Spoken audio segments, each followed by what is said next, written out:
മഹാകുംഭമേളയിലെ ഏറ്റവും പ്രധാന ദിവസമാണ് മഹാമൗനി അമാവാസി. 3 നദികളുടെ സംഗമസ്ഥാനമായി കരുതപ്പെടുന്ന ത്രിവേണി സംഗമത്തിൽ ഈ ദിവസം നടത്തുന്ന അമൃത് സ്നാനം മോക്ഷം നൽകുമെന്നാണ് വിശ്വാസം. അതുകൊണ്ട് തന്നെ കോടിക്കണക്കിന് വിശ്വാസികളാണ് അമൃത് സ്നാനത്തിനായി ഇവിടേക്ക് എത്തുന്നത്. എന്നാൽ തിരക്ക് അനിയന്ത്രിതമായതോടെ അത് ദുരന്തമായി മാറുകയായിരുന്നു. തിക്കിലും തിരക്കിലും പെട്ട് 15 പേരാണ് മരിച്ചത്. ദേശീയ മാധ്യമങ്ങൾ നൽകിയ റിപ്പോർട്ടാണിതെങ്കിലും അധികൃതർ ഇതുവരെ സ്ഥിരീകരിച്ചിട്ടില്ല. നിരവധി പേർക്ക് പരിക്കേറ്റിട്ടുണ്ട്.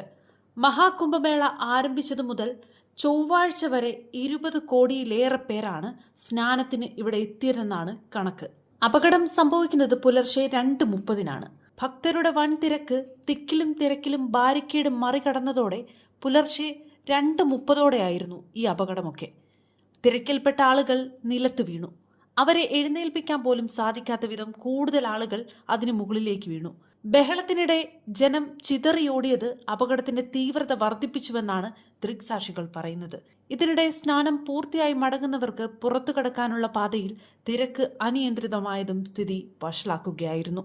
തിക്കിലും തിരക്കിലും പരിക്കേറ്റവരെ പുറത്തെത്തിക്കുക എന്നതായിരുന്നു രക്ഷാപ്രവർത്തകരുടെ മുൻപിലെ വെല്ലുവിളി. നിരവധി ആംബുലൻസുകൾ ഘാട്ടിലേക്ക് കുതിച്ചെത്തിയെങ്കിലും കോടിക്കണക്കിന് ആളുകൾ വന്നു പോയിക്കൊണ്ടിരുന്ന ത്രിവേണി സംഗമത്തിന് സമീപത്തേക്ക് അവ എത്തിക്കുക പ്രയാസമായിരുന്നു. പരിക്കേറ്റവരിലേറെയും സ്ത്രീകളാണെന്നാണ് സൂചന.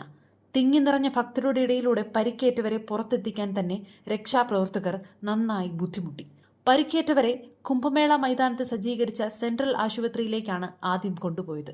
ഗുരുതരമായി പരിക്കേറ്റവരെ ബെയ്ലി ആശുപത്രിയിലേക്കും സ്വരൂപ് റാണി മെഡിക്കൽ കോളേജിലേക്കുമാണ് മാറ്റിയത്.